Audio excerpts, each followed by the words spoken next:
Well, hello there. Welcome to Adventures with Nana, Stories Read Aloud. Today, our story is The Lion Inside, written by Rachel Bright and illustrated by Jim Field. Let's get started. In a dry, dusty place where the sand sparkled gold, stood a mighty flat rock, all craggy and old. And here's the craggy old rock. Oh, there's a lion at the top of it. But look at the rock. It looks like a lion sitting up. Here's his ear and his nose and his mouth and his beard hanging under his chin.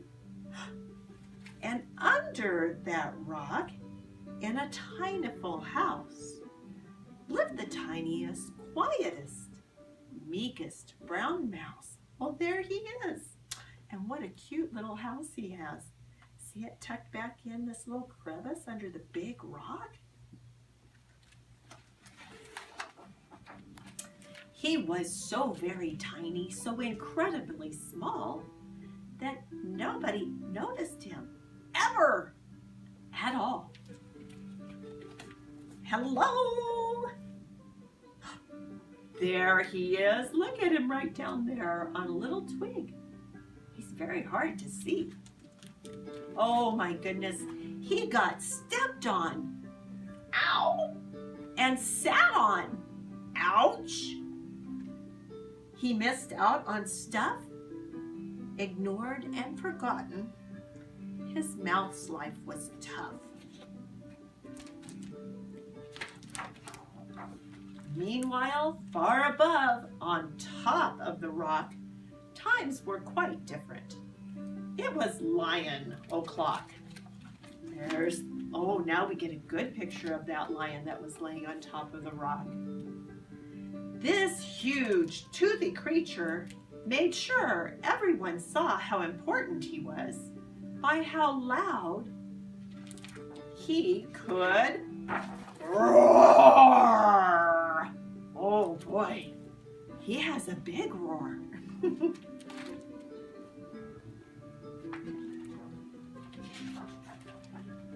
He was head of the pack. He was shouty and proud. There he is. Oh my goodness, look how big his mouth is when he talks. He loved flexing his biceps and wowing the crowd.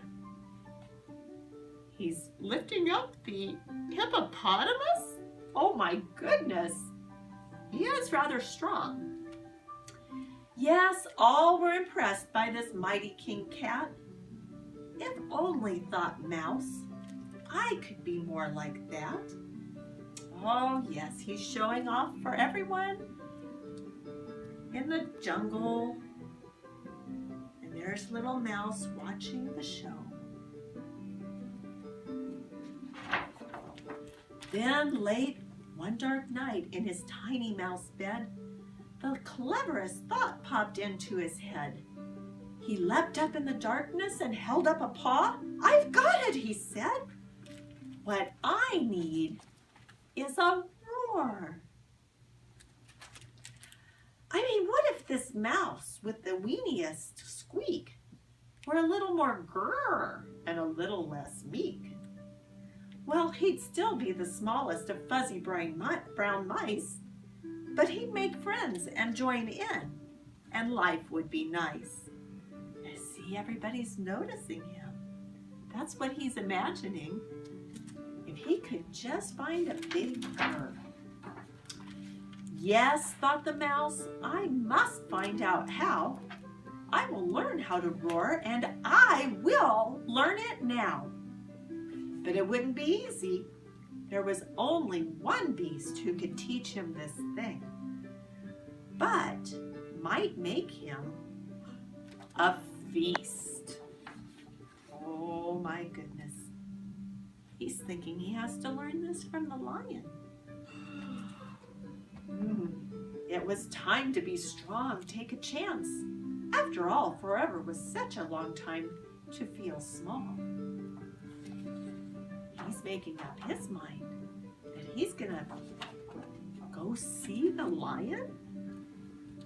So he made himself brave He thought like a winner, and he set off for the top, hoping not to be dinner. It felt like the scariest thing he could do. But if you want things to change, you first have to change you. Well, look how brave he looks.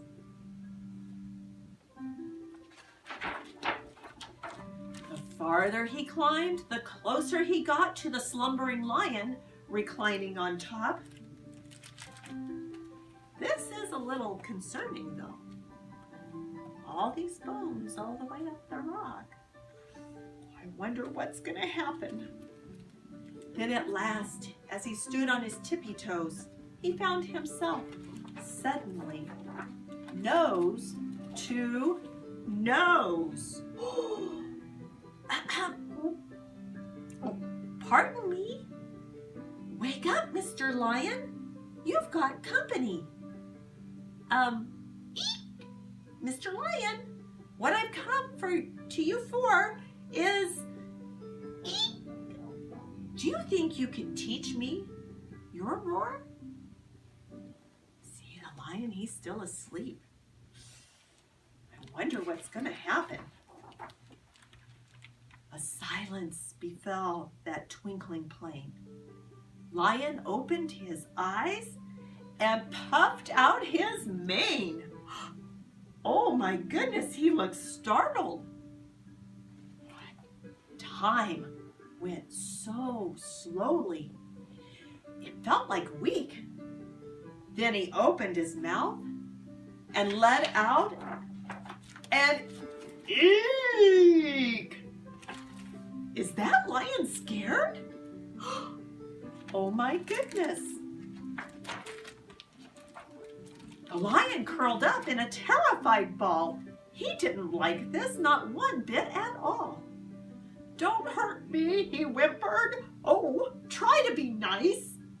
Well, this mighty great lion was afraid of mice. Oh, don't worry, Mouse peeped. I'm here as a friend. Let's hang out together. Be pals to the end.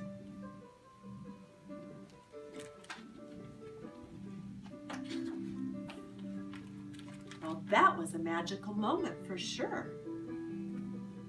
When the mouse didn't feel at all small anymore. He had found his true voice and learned to speak out. And for that, you don't need to roar or to shout. Look at that, he's whispering in the lion's ear. And from that day and always, the two were a pair. They both liked that rock better now that rock was to share. The mouse, while still little, felt big in his head. And Lion, he still roared, but with laughter instead. Ha ha ha ha ha ha ha. Oh. Yes, that day they both learned that no matter your size, we all have a mouse and a lion inside. Oh, what a great story. You know, no matter how big or small we all have fears. And if we take courage like the little mouse did, we can find our voice and we don't have to feel fearful anymore. I hope you enjoyed the story today. I pray that you have a blessed evening, and we'll see you next time at Adventures with Nana.